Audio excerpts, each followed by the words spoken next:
Welcome back to the Britannia Coin Company. We're a coin dealer based in Royal Wootton Bassett in the UK. They've taken a bit of time to arrive from the Royal Mint, but the Queen Elizabeth II memorial sovereigns are finally here and in hand.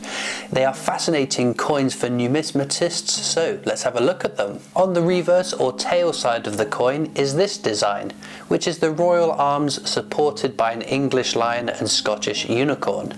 The design was created by a very well-known coin designer, Jody Clark, and if you haven't already seen our video dedicated to his work, then do check that out as well. He will be most familiar to collectors from having designed the fifth and final portrait of Her late Majesty Queen Elizabeth II, which was minted on our coins from 2015 until the end of last year.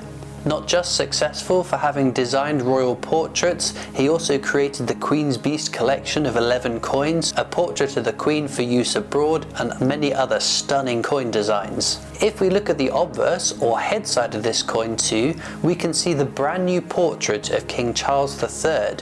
It is the work of Martin Jennings, and although he'd not made designs for coins before, he's a very successful British sculptor in his own rights. This is the portrait which we are likely to see on our coins for a number of years to come. Although the portrait of Queen Elizabeth II changed 5 times, she reigned for 70 years, so who knows if and when King Charles III will need a revamped image to be minted onto our coins. It is not just the sovereign though. There was a range of denominations released to mark the passing of our Queen. There were quarter sovereigns, half sovereigns, double sovereigns, and quintuple or 5 sovereigns, as well as various finishes and piaford versions too. The coins were also released in sets, which we're still waiting to arrive, but they consist of a number of different denominations all together in a smart presentation box. These were released in low numbers and were all snapped up very quickly, so well done if you were quick off the mark to secure one of these. So why is this coin so important to the hobby of coin collecting? We need to look at the significance of the denomination. Although the sovereign was first issued in 1489 during the reign of King Henry VII, it was too valuable for most practical use and therefore used as a way of showing the power of the king across the world on that impressive coin. The sovereign we are more familiar with was named after this historical denomination, and that began in 1817 under the reign of King George III. The coin would be struck and used in circulation until 1914, with mints across the British Empire striking versions of these coins as well. The coin ceased as a circulating coin in the UK in 1914 due to the First World War and the use of a gold coin in circulation no longer being viable. The coin was still used as a trade coin internationally though, and minted elsewhere in the British Empire for a number of more years, but within the UK they would only be struck for the gold reserves or for traditional sets of coins for collectors or to mark significant occasions. In more recent years, the popularity of certain gold coins across the world, notably the Krugerrand, means that from 1979 the Royal Mint has issued proof sovereigns for collectors and bullion versions for investors, both at home and internationally. The longevity and success of the coin has made it one of the most recognizable and sought after coins the world over.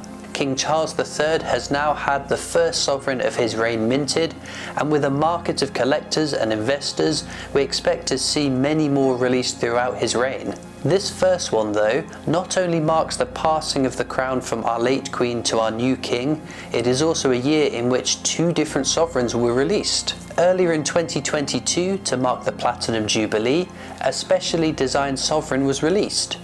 It is the work of another notable designer, Timothy Node, and again depicts the royal arms. In fact, the Royal Proclamation, which is often the first time we hear about new coins due to be released, described the memorial sovereign the same way that the Platinum Jubilee version was described, which led some to believe that the same design would be used on both. It's a testament to the creativity of the different artists to take the same design brief and create 2 different and eye-catching coins. This isn't the design we normally see on this denomination though. If we return to 1817, the first year the modern sovereign was struck, back when it was created to be used in circulation, we see this design. It was created by Benedetto Pistrucci, one of the great engravers that have worked at the Royal Mint over the centuries. Although some design changes have been made over the years, this is still recognisable as the design seen most years on this coin. We don't know if future releases will revert back to this design, or whether we will see a new standard design created for this iconic coin for the reign of King Charles III. I wouldn't even like to guess, as it seems precedents are being very much rewritten for the reign of our new king, so predicting the course of the Royal Mint is proving rather tricky. With precedents being 70 years old, the last time we saw a change in our monarch, it is to be somewhat expected that some things will be done differently. With the modernisation of technology and the ability to create and produce new dies, portraits and designs much quicker than 70 years ago, we could be in for a few more surprises still. Although the iconic image of George and the Dragon has been a familiar sight on this coin for many years, there have been a number of special issues over the years which we can take a look at. Starting in 1989, this design was created by Bernard R. Sindel to celebrate the 500th anniversary of the gold sovereign coin. The reverse depicts the royal shield of arms with a Tudor rose in the background, the Tudor rose signifying the Tudor king who first created the coin for use. The obverse features an interesting one-off portrait of the Queen as well. It sees her sat in the King Edward's chair, sometimes called the coronation chair, and it's somewhat reminiscent of the kind of design that was used to portray King Henry VII on this iconic coin. Then we have 2002, which sees Timothy Node recreate the design of sovereigns issued during the reign of Queen Victoria. This coin was struck especially for the Queen's Golden Jubilee. We can see a crowned shield of the royal arms with a laurel wreath tied with a ribbon to the bottom of the design. The obverse of this coin is just the Queen's fourth portrait by Ian Rank Broadley though. Unlike the last coin, it's just the reverse which gets a bit of a change up for this special issue. 3 years later, Timothy Node got the chance to create a new design for the sovereign again, this time choosing to create a modern interpretation of George and the Dragon, keeping the theme used for many years on this coin, but changing the perspective a bit to make you feel more involved within the battle. For the Diamond Jubilee, this design by Paul Day was minted onto the sovereign. Once again, we have another artist's own interpretation of George slaying the dragon.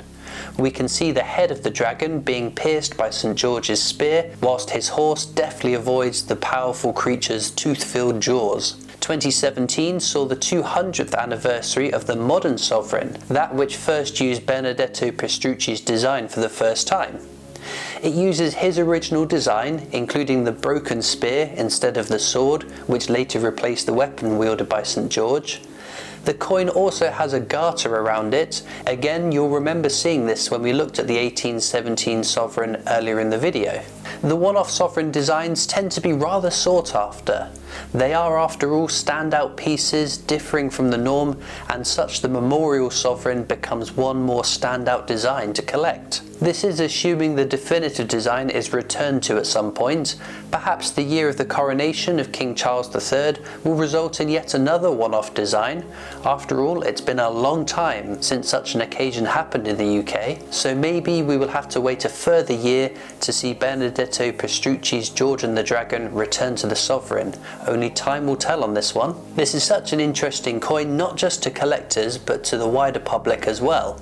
The first sovereign of our new king's reign, with so many interesting individual qualities to this coin, it's sure to be a really popular one.